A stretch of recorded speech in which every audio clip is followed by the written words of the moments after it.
everyone. Hi everyone, magandang gabi mga kaibigan.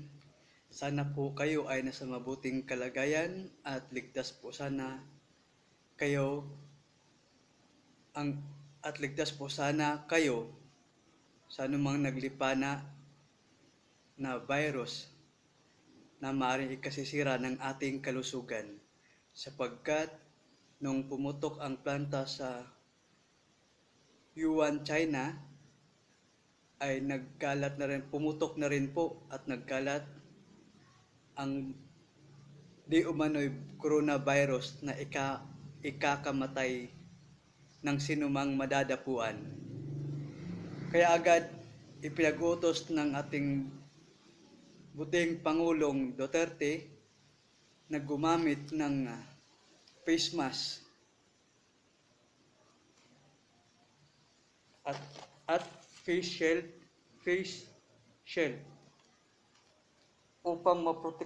upang maproteksyonan natin ang ating katawan at mailayo sa masamang kalusugan. Sumunod tayo sa kanilang kautusan sapagkat ito ay para sa ating kaligtasan.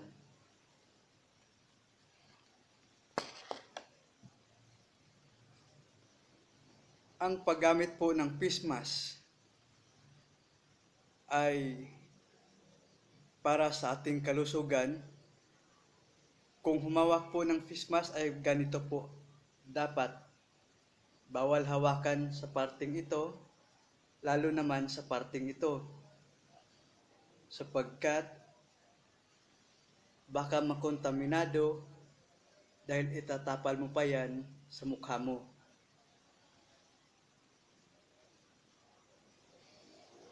Ito ay disposable. Kung gusto nyo pong magamit ng isang araw, pwede nyo pong lagyan ng tissue.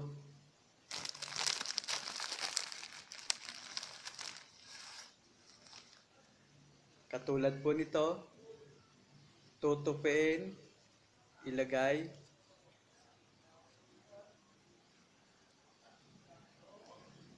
Ayan na po.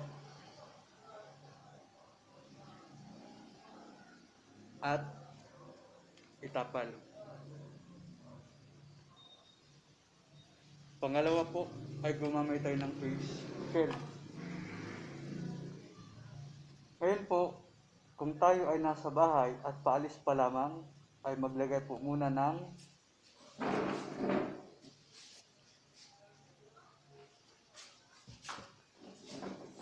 kung tayo po ay nasa bahay at aalis, ang gagawin po ay maglagay muna ng alcohol.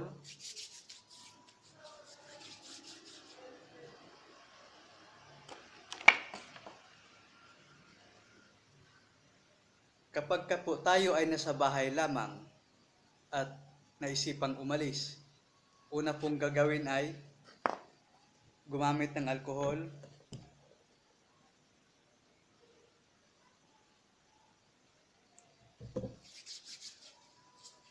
Saka damputin ang face mask.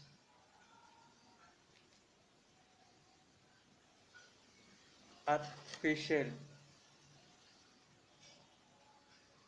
Bago lumabas ng bahay at kung pupunta ng kung saan-saan. Pagkatapos,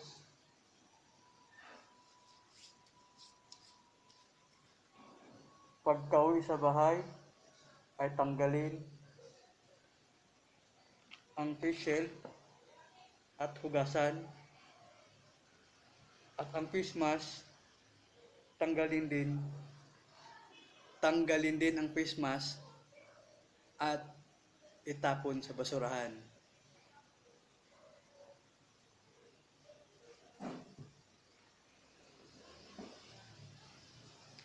Dahil ang face mask ay disposable lamang, hanggat maaari isang oras lang gamitin, lalo na tayo ay nasa labas at meron tayong pinupuntahan.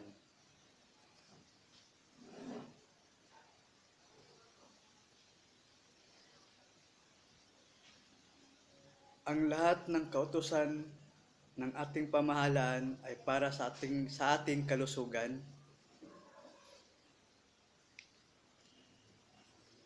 at para hindi tayo mahawaan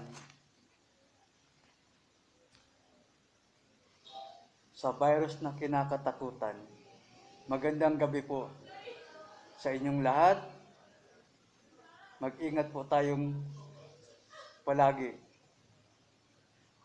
Huwag pong pababayaan ang sarili sapagkat ang coronavirus ay hindi namimili. Kung kayo po ay bago pa sa channel na ito, maaaring mag-subscribe upang ma-update po kayo